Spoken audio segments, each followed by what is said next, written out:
There was a secret reason, perhaps, that Queen Victoria hated pregnancy. Her diaries reveal that she may have been on some level experiencing postpartum depression. In a missive to her uncle, she called her second pregnancy the heaviest trial I have ever had to endure.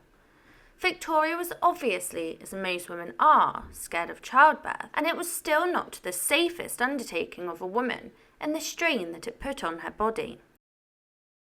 Please continue to support my channel by subscribing. Albert but anything but empathetic. He was annoyed and impatient. He complained about her moods and her lack of self-control, sneering at her crying over a miserable trifle. Queen Victoria wore a white wedding dress, which started the fashion for weddings for years to come. This was very unusual. Most brides wore colour on their big day, but as the Queen was wearing white, this started a new trend which is still traditional today. The prior concerns of royal madness came to fruition when she began to experience hallucinations, further linking her to Mad King George III. Her hallucinations were reported to have been her seeing spots on people's eyes that would suddenly transform into worms, and soon she feared she was losing her mind. Prince Albert had to take Victoria to Scotland to recover. Albert's response to all of this was brutal, and he was not the most supportive. Perhaps her aversion to pregnancies and her children in general led her to feel she loved her husband more than them. She was unduly devoted to him, and in 1856, while Albert was away on a trip, the unhappy Queen wrote, "All the numerous children are as nothing to me when he is away." The relationships with her children would remain turbulent even in their adulthood, but she was able to use them to her advantage. Her favourite child and youngest, Princess Beatrice, was the baby of the family, but her role as the favourite child came with the chilling obligations. Victoria did not want Beatrice to marry. She instead insisted that her daughter devote her life to taking care of her. However, Beatrice, as she grew older, would go against this wish from her mother in the ultimate betrayal. Prince Albert was one of a kind. He was brilliant with the children, which was very different for the times. Most men would leave child-rearing to the mothers and nannies, but he took a keen interest in his children's lives. He was most importantly interested in their education, and he introduced a rigorous education system for them all to follow. He was also present for all of their births, which was strange for the times. Childbirth was seen as just a woman's occasion. He would also play games with the children as they grew up, but he was not always the warm and cuddly dad. He was also keen on corporal punishment. Her favourite child, Beatrice, betrayed her and went against her wishes when at a wedding the groom's brother caught her eye.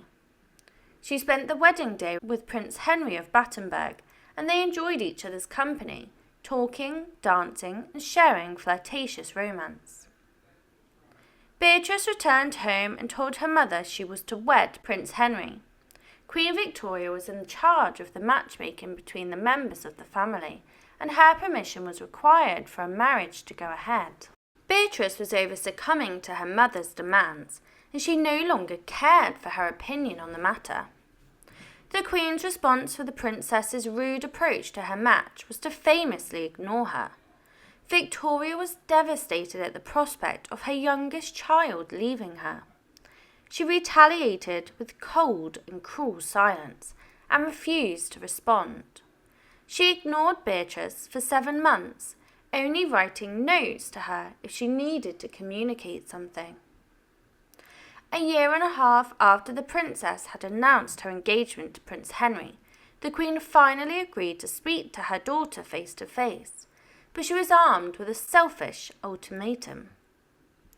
Victoria was incessant on not giving up on her child living with her, and she very selfishly demanded that if Beatrice wished to marry her Prince Charming, that the newly married pair would move in with her after the wedding. All of this was nothing compared to what Queen Victoria did to her least favourite child.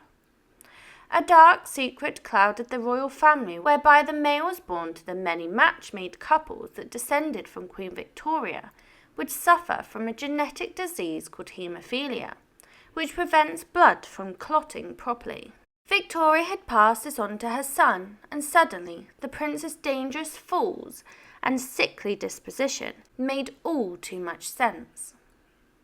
Unfortunately for little Prince Leopold, the dangerous impacts of haemophilia manifested in men, not women, and it was soon very clear that the princeling was in fatal danger at all moments of the day. Victoria worried constantly about his internal bleeding, and nobody believed that he would survive into adulthood. It led to every mother's worst nightmare.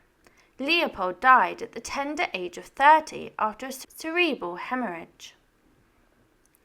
The mystery of where this disease came from fueled rumours that Queen Victoria was the love child, as no one before her had it. This is where the rumour that the Duchess of Kent had an affair and that Queen Victoria was the love child with that mystery man.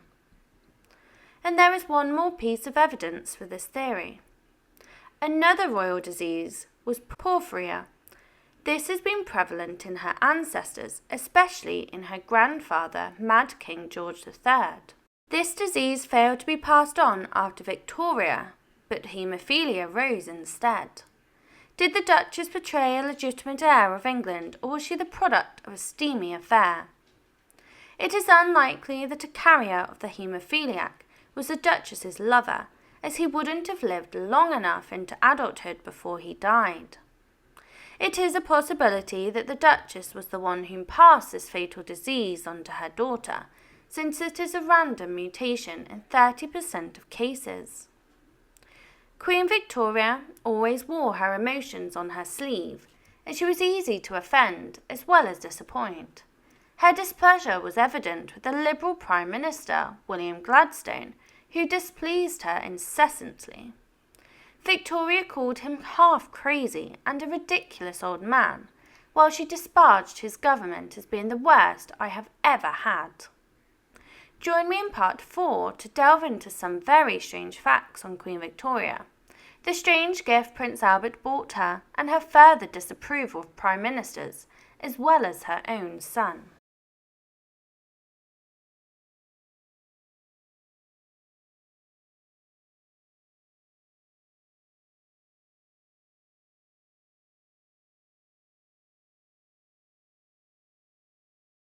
Please continue to support my channel by subscribing. Please comment, like and subscribe if you wish for more stories, and leave your suggestions below and I will endeavour to cover them.